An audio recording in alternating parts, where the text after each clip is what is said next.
a South Carolina legal dynasty. Y'all know me. I'm an honest man. Oh, you cheating bastard. It's only cheating if you get caught. Thank you for being on the podcast. I wanted to start with this list because it's kind of impressive when I really think about it. You've portrayed like real life people more than a few times. I mean, Ted Kennedy, Yep. so in The Man from the Iron Heart, you played Ed White, also Jerry West in Winning Time. It was great. But I'm curious for you, what is it like taking on somebody in this show, I'm sorry, where it's just so despicable and you have to add humanity to them? So like, how do you sort of balance that out?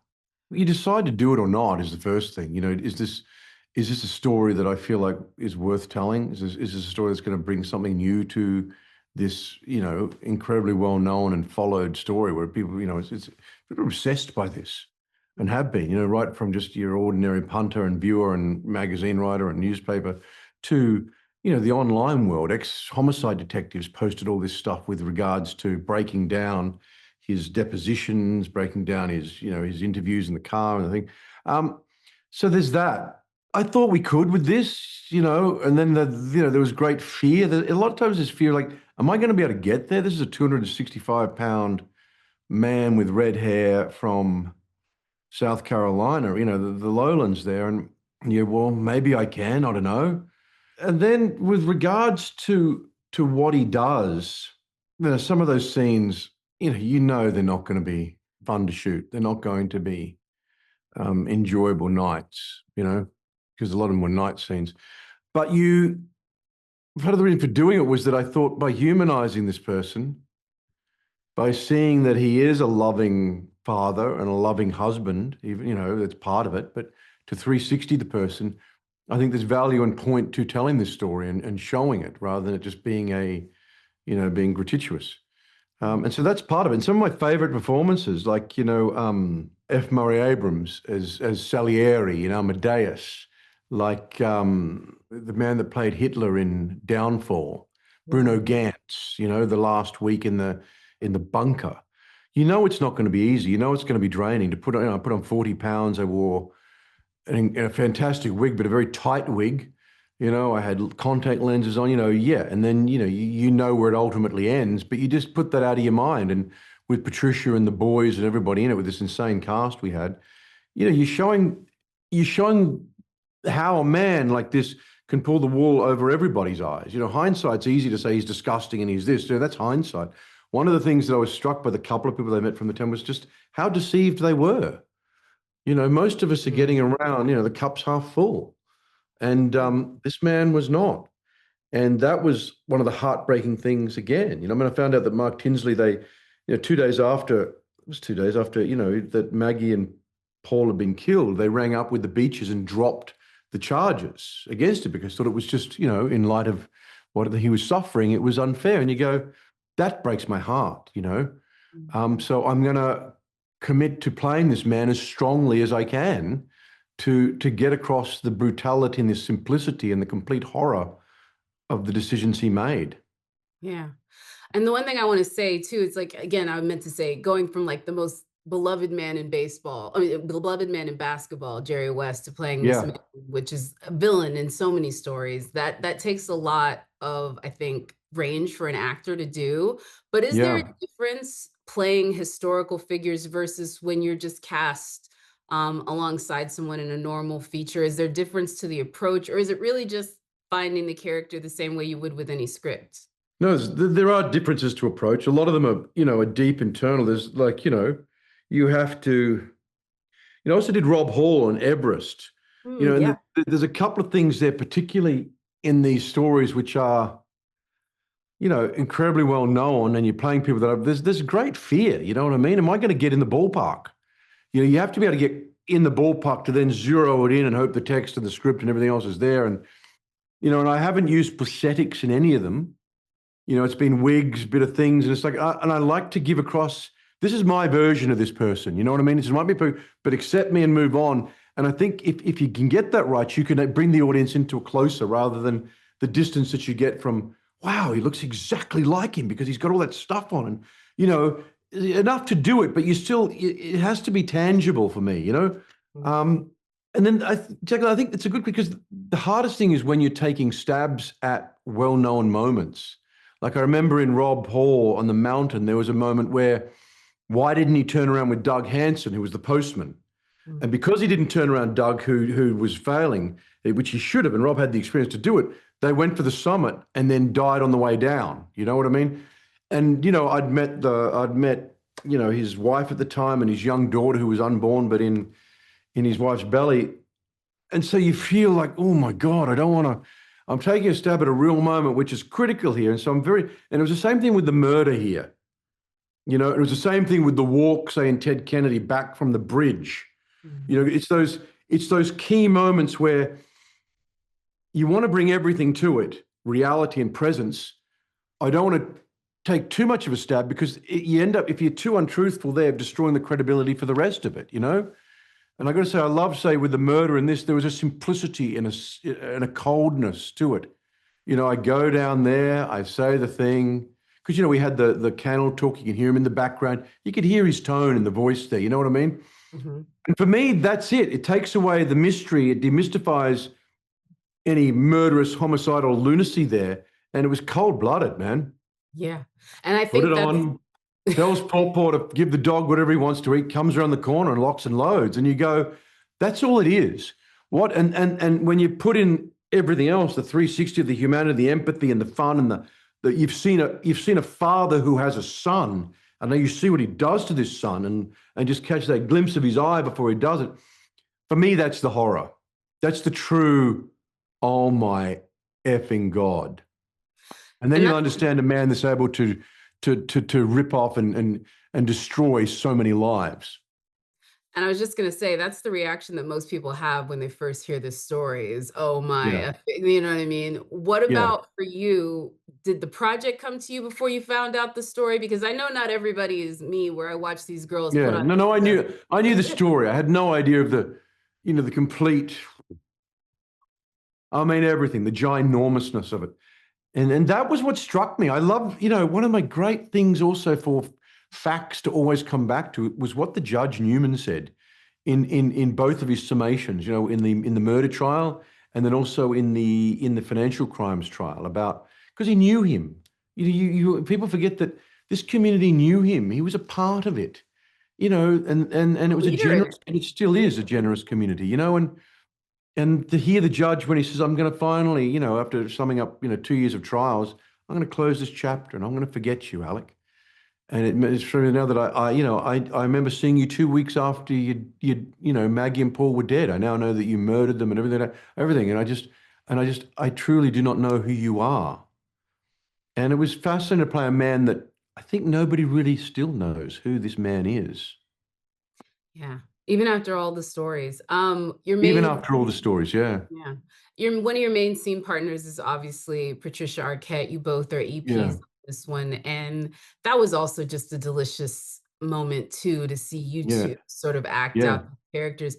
But she's been here before. She's done the matriarch in a true crime story. Did you guys talk a little bit about, because you knew this is going to be a pretty big thing, especially because of how viral and sensational the story was, and she kind of lived through that. Did you guys talk about that? Because I know it changed a lot for her after the act. That became such a phenomenon.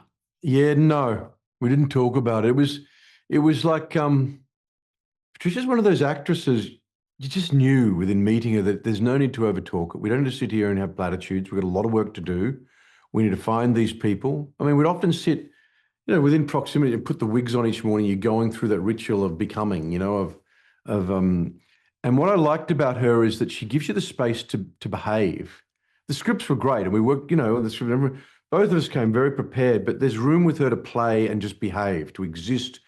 And because at the heart of it is this husband and wife.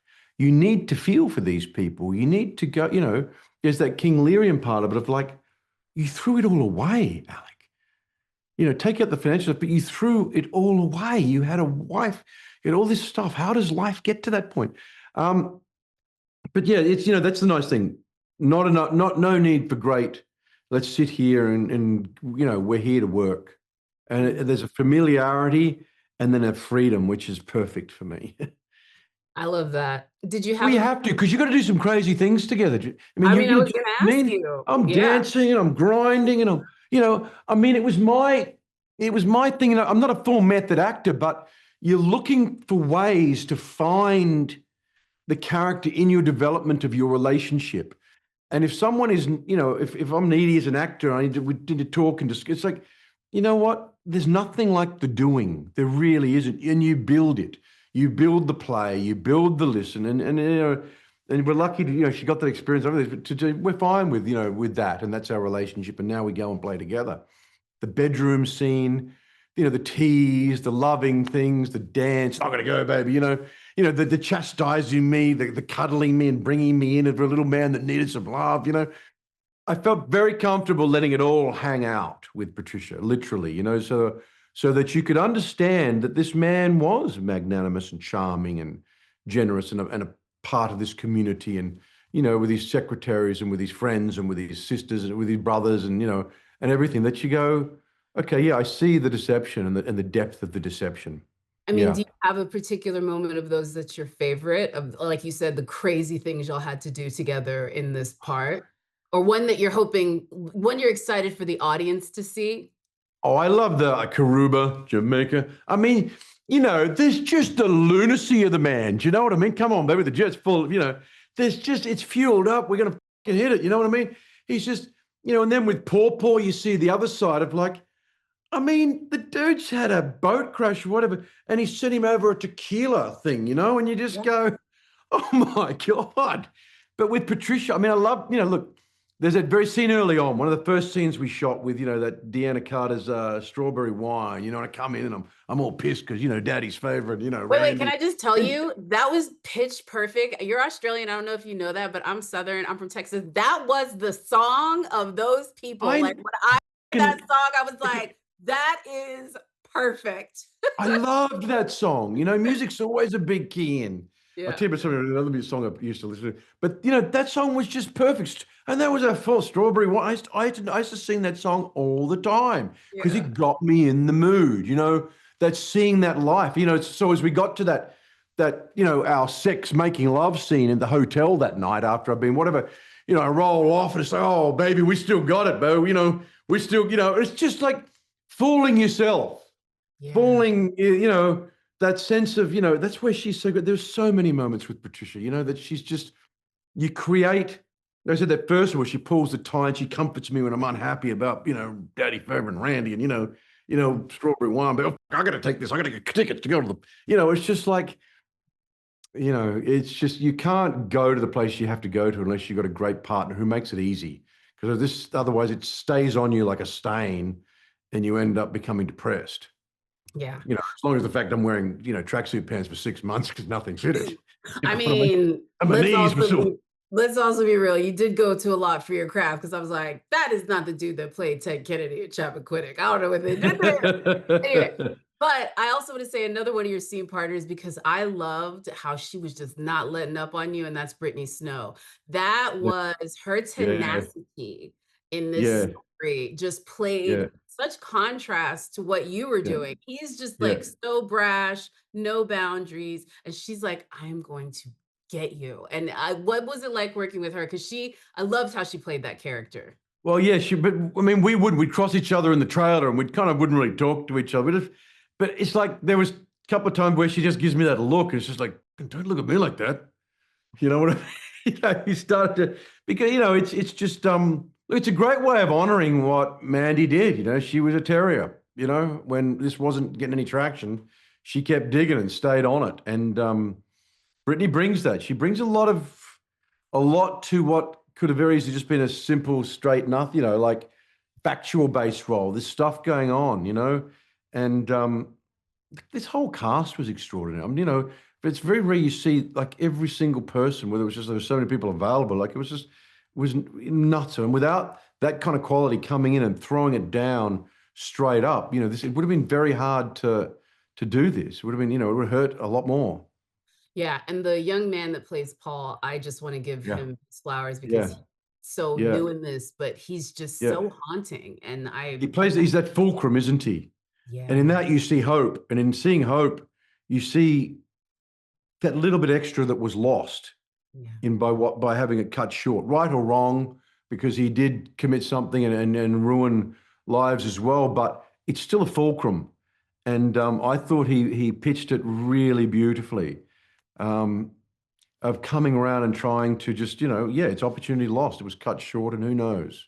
And a life, to hark back to Ted Kennedy, there's a lot in what he didn't do and what he did do. There's good and bad.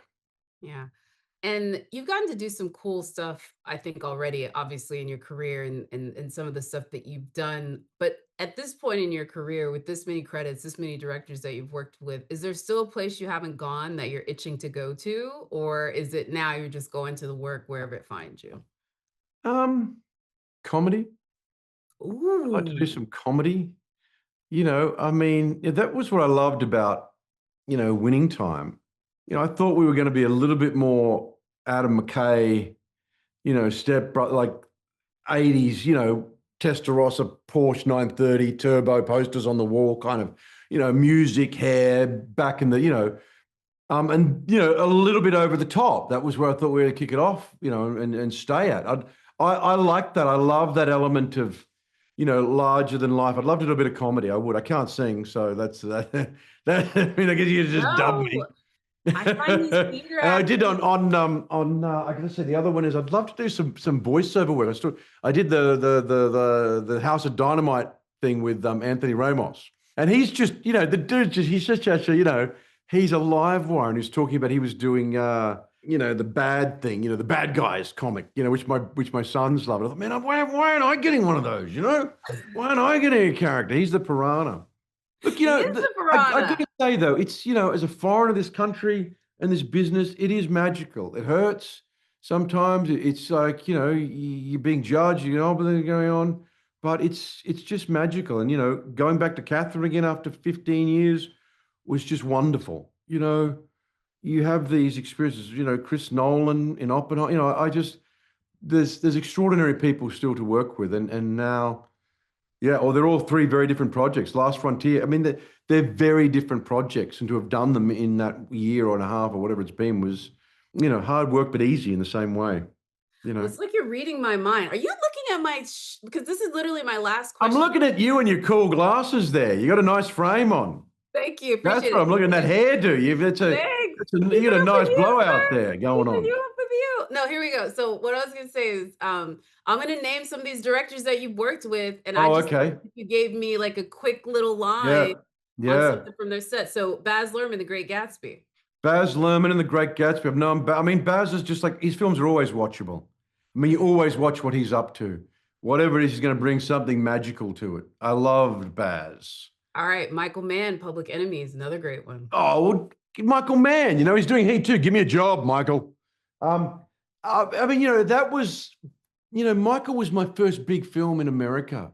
Him, Johnny Depp at the explosion of, pirates, that whole cast. Michael's obsessiveness with shooting and being on set. It gave me, just so much of like, that is the fun and joy, the immersing yourself in the work. That's where your true longevity and joy comes from. It's not the results in a way, somebody's got a craft show, but just the doing of it, the being there, the finding it, getting after it, getting your hands dirty. Who's next? Come on. Christopher Nolan, Oppenheimer. Nolan. Well, that was like, boom. Such a lot. I'll never forget him saying when he sends it to you, it's like, you got to come and read the script. Okay. Where do I go? Oh, you got to go to his house. Okay. Or somebody. And then it's Chris himself handing you the script and a bottle of water. And you sit you down in his office and it's like, it's 180 pages, which is a 3-hour read. But, a man that truly just puts so much into crafting everything. Wonderful hands to be in. Really enjoyed that. Dee Rees, Mudbound. Dee Rees is a legend. Why hasn't she made more movies, Dee? Where are you? That's a conversation. Oh, man, the first time Dee and I spoke on the FaceTime, she was in a car somewhere in upstate New York. I was somewhere else in a car. And that woman just has such a brain on her and such an openness and a generosity of spirit. And, that film rightfully lives on in, it just seems to be growing stronger and stronger, Mudbound. I love that movie. And that was Rob Morgan, where I first met Rob Morgan for the first time. That dude throws it down, breaks your heart. So He good. does. All He right. breaks your heart. All right, last two, the great late William Friedkin in The Cane, which I saw that at Venice, and I saw you and Kiefer. Did you really? I was Yeah, supposed to be at Venice, but SAG banned me. I know. But they really tried to eulogize that movie in that moment and him. Oh, good. Yeah. Anyway, Billy Friedkin. Oh my God. This 80-year-old man in a wheelchair sitting back there. Cut. But what's going on? Say it again like you mean it. Okay, Billy, got you, mate. We did it. Kiefer and I, he was wonderful. And you were like, he'd freak you, but then you realized there was just a simplicity and a cutting through of it of Billy. And he was just the warmest, most wonderful man. That's why so many people, he touched so many careers, was so generous to so many filmmakers. And Kiefer and I did a 23-minute one-taker in that, a one-er. I know. Kiefer on the set, 23 minutes. They talked just about like, it. It was just like, get on with it, dude. Learn your lines and say it like you mean it. Love it. And last one, the one that you've already mentioned, but the one that I loved, I also got to see this one at Venice because this is my job, awards, and Kathryn Bigelow, House of Dynamite. That movie, I have never wanted to run away from the theater. It was so tense. And then I was like, but that was amazing. That was amazing. It is. No, but it truly is. And you feel like when you're watching that, films like that don't come along, very, very, very rarely. I saw it for the first time here. I didn't see it with everyone else. I just thought, you know what? No, I want to see this. So I slipped into a screening and, I was shaking. The genius of that and the brilliance of it is that instead of the boom going on there, it's like the poem, Love Song, Alfred J. It hits you. The boom goes on here and she hands it back to you. And that is like the brilliance of what she said. It's, what do you feel? What do you think? What are you going to do? And you've gone on this wild ride and it's just like, she's not going to do all the work. And that is, oh my Lord, that is not easy. It lands on parachutes from space and lands on a dime. I think it lands on a hairpin. I'm going to get out of here. But my last thing, and I feel like because our audience is just obsessed with Landman and everything else he does, can you tell us anything about F-A-S-T? Say that again. Fast. Taylor Sheridan. Taylor Sheridan. They are. He's. How do you know about that? I just finished shooting that before I started this. It's a modern day Bond in an American setting, is how Taylor described it to me. He's do you know what I mean? You don't have that kind of success. And I'm talking the whole lot of success that Taylor's had in anyone apart from Silicon Valley or something. Somewhere that, and I'm not just doing a financial thing. He's built an empire and I knew that man back in the day when him and his girlfriend, who's his wife, Nicole, were living in the back of their car. And I was going to do Wind River. I was supposed to do the initial Wind River until things changed, didn't work out. And he'd written it and he had 3 scripts. He had a girlfriend who loved him and he had no money and nothing. And he was living in his car. And here's, that's America as well. It's just like, he's had success you just can't imagine. And I think it's worthy of applause. Well, so is everything that you did on this show. I'm so glad I got to do this director roundtable of yours. You've just been an incredible part of so many great things. So I'm so glad you get to lead this. Thank you very much, Jason. Thank you very, very much.